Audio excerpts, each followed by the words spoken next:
Hey guys, thanks for joining me on another episode of Jack's Mechanics.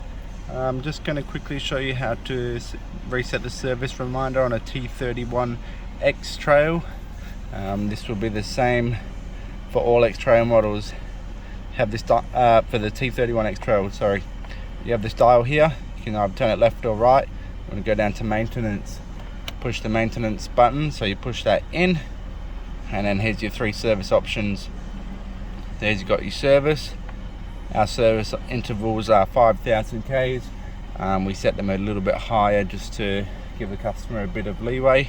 Obviously they have gone way over, making their own leeway. Hit the reset button. If you wanted to change the interval timer, you can press on that and you can scroll through. Put it back to 5500. We'll hit enter. So we're scrolling and pushing in to select. These ones should be turned off.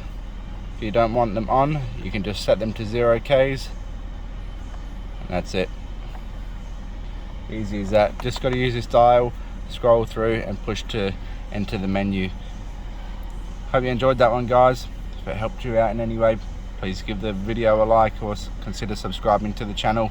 See you at the next one.